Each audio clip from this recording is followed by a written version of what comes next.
Halo semuanya, kami dari kelompok 10. Perkenalkan, nama saya Alexander Jerry dari program studi Teknologi Informasi. Saya Ameriani Penatean dari program studi Pendidikan Guru Sekolah Dasar. Saya Anica Fatah Nesti dari program studi Pendidikan Guru Sekolah Dasar. Saya Christine Serafina Octaviani Hutagalung dari program studi Pendidikan Guru Sekolah Dasar. Saya Tika Silvania Atmayanti dari program studi Pendidikan Guru Sekolah Dasar. Kami akan menampilkan drama parodi kami yang berjudul Mimpi di Tanah Terpencil. Selamat menyaksikan.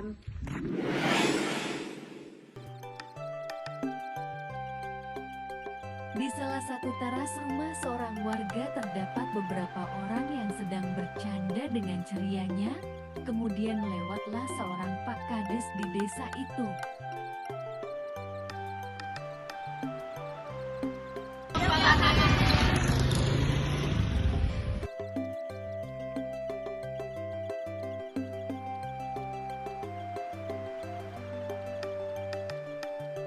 Kenapa balik lagi, Pak?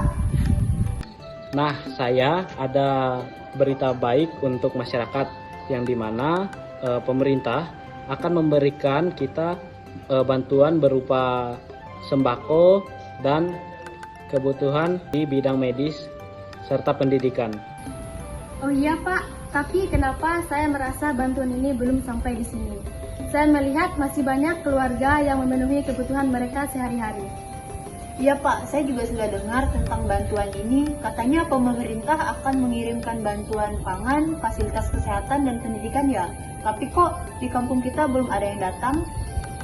Pasti itu cuma omong kosong. Saya sudah bertahun-tahun jadi petani dan belum ada tuh satupun yang benar-benar membantu.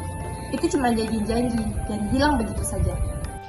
Tenang, pemerintah sudah mulai melaksanakan bantuan dan program-program yang kalian maksud. Tetapi mungkin karena terkendala waktu dan permasalahan lainnya, jadi belum sampai di desa kita untuk dampaknya. Sampai berapa lama kami menunggu Pak? Anak-anak kami butuh sekolah yang lebih layak dan juga kami butuh akses kesehatan yang lebih baik. Kalau kebijakan itu cuma ada di atas kertas, apa gunanya Pak? Ya, tapi kan Pak di beberapa desa sudah merasakan manfaatnya. Pemerintah katanya juga akan menyediakan fasilitas-fasilitas lebih untuk anak-anak kami. Tetapi hingga saat ini fasilitas itu belum datang.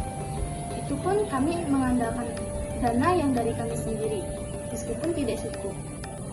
Mungkin kita perlu untuk membuat sebuah proposal yang kita kirimkan ke pemerintah pusat agar suara kita lebih didengar.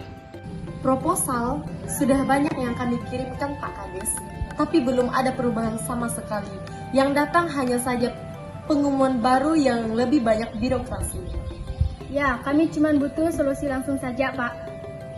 Mungkin kita perlu mengadakan pertemuan dengan pemerintah daerah. Mungkin mereka lebih paham dengan kondisi kita. Iya, kalau bisa kita langsung adukan saja kepada mereka. Kita juga harus memastikan bahwa kebijaksanaan ini diterapkan di dalam masyarakat, bukan hanya di kertas dan di berita saja. Baiklah, mari kita coba. Kita juga harus tetap optimis agar suara kita dapat didengar oleh pemerintah pusat.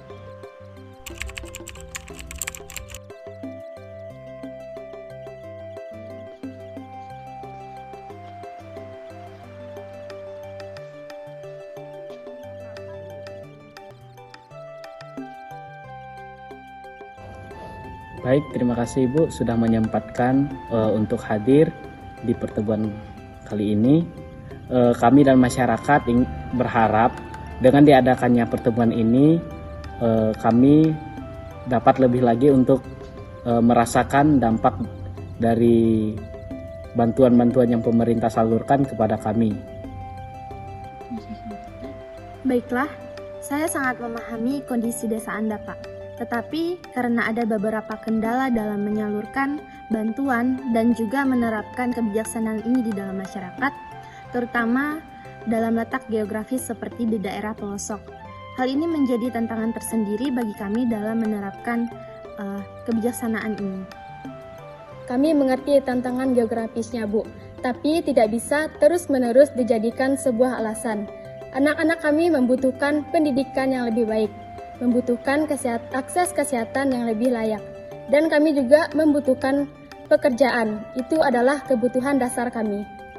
Kami yang bekerja sebagai petani juga tak bisa merasakan sejahtera jika kebijakan hanya datang di kota besar. Kami memiliki tanah yang subur, Bu, tapi kami kesulitan dalam mendapatkan pupuk dan alat pertanian yang layak untuk kami. Kami juga mau bisa belajar banyak di sini, tetapi akses internet untuk pendidikan online pun sangat terbatas. Kami memahami keluhan-keluhan ini. Kami berjanji akan menindaklanjuti permintaan ini dan kami akan berusaha mempercepat proses distribusi. Tapi kapan, Bu? Kami sudah lelah menunggu. Pemerintah hanya bisa memberikan janji dan janji kepada kami. Harapan kami sudah mau habis, Bu.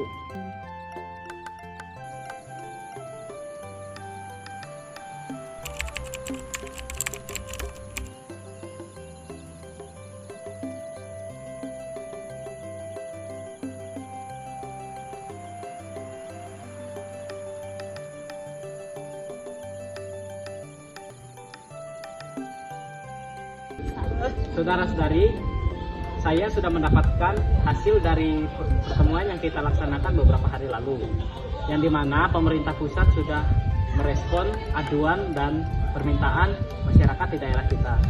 Tetapi untuk waktu pendistribusiannya, saya tidak tahu kapan. Semua kebijakan itu hanya ada di atas kertas saja, Pak. Dia di desa kita, hampir tidak ada yang berubah. Semua harus dibayar dengan kesabaran yang tak ada habisnya. Jangan-jangan mereka hanya memperhatikan proyek yang di kota saja, dan desa yang seperti kita ini, mereka tidak akan pernah datang. Mungkin kita harus terus berjuang. Kalau kita tidak berjuang, bagaimana kita bisa mengubah nasib kita? Kalau mereka tidak datang kepada kita yang datang kepada mereka. Betul. Kalau kita tidak bersatu dan tidak mengajukan permintaan kita dengan jelas, permintaan itu akan tetap tertunda. Mimpi ini bukan hanya tentang kita, melainkan untuk anak cucu kita nanti. Kita harus memastikan bahwa mereka akan merasakan dampak dari yang kita usahakan sekarang. Mimpi kami tidak akan berhenti, Pak. Kami akan membuat mereka belajar dengan tenang, tanpa khawatir akses pendidikan dan hidup yang lebih layak. Kita tidak boleh diam, kita harus terus berjuang agar kebijakan itu datang di desa ini. Ayo terus bersatu agar mimpi di tanah terpencil ini menjadi kenyataan. Karena kami percaya, jika kita terus berusaha bersama, maka perubahan itu pasti datang.